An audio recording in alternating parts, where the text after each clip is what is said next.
Okay, this is my second reply, my second negative rebuttal to Miss Erin. Um, let's get straight into it. My topicality argument, she met on net, which instead of environmental and benefits, we are deciding upon and have met on net benefits, which we will see here takes away from her debate and takes away from her advantages. But before I get into those, let's get into the off case with my first DA, which was System Shock. She replied and agreed that there will be a shift. She said, people will just have to pick up and move jobs. Now, there's one problem with that. She didn't seem to listen to her own plan, which was we're giving these jobs from people who are currently employed in the non-organic agriculture industry, and we're giving it to prison inmates. So let me tell the story right here. You're someone working at a non-organic farming corporation. Government subsidies are removed and then used to build these prison farms, organic prison farms we see, and so you are forced to be laid off because you're not getting as much.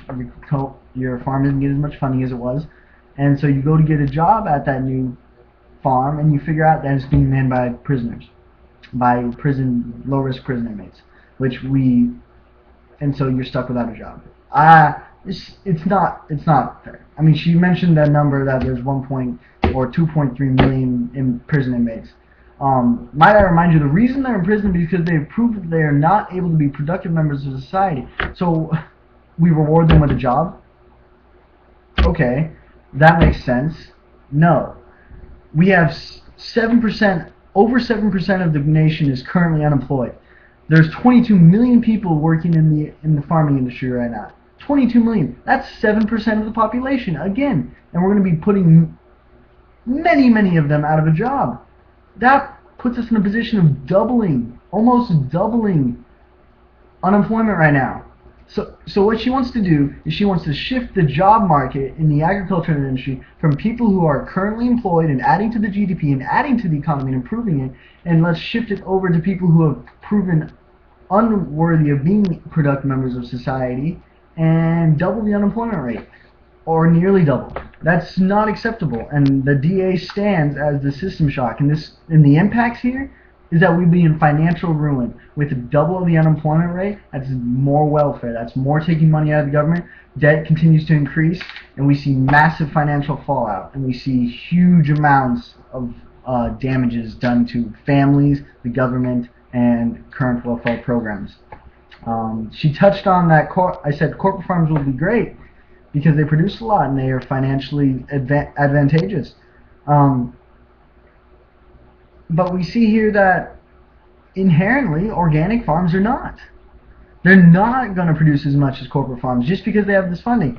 The whole idea of organic farms is make a better quality product. However, when we're decades from food shortage, because currently we have 2,000 pounds of food, we use 2,000 pounds of food per capita annually, and we only have a maximum of 2,700.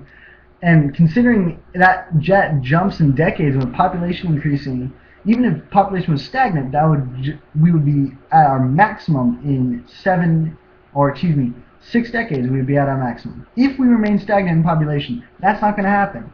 So what we need to do is actually continue to support the corporate industry, which is going to provide a stable future. If in simple numbers, the environment is important, yes, but maintaining food supply for our people is more important. She mentioned that corporate farms will fail eventually, that they're going to just destroy the earth and we're going to not be able to even produce this food. Well, that's a slippery slope fallacy immediately. I mean, there's no reason why technology or farming techniques can't improve and preserve the soil for the future. I mean, if we're going to do it by that same logic, then these organic farms are just going to lead to massive starvation because they're not going to be able to provide enough food. It's that same logic. It's the same logic that says if things remain as they are, they will go in a bad direction. Meaning, if by fiat her plan were passed, things are going to go in a bad direction. It's not applicable. it takes away from her advantages. Um, she says pesticides will still continue to be used, but safer pesticides.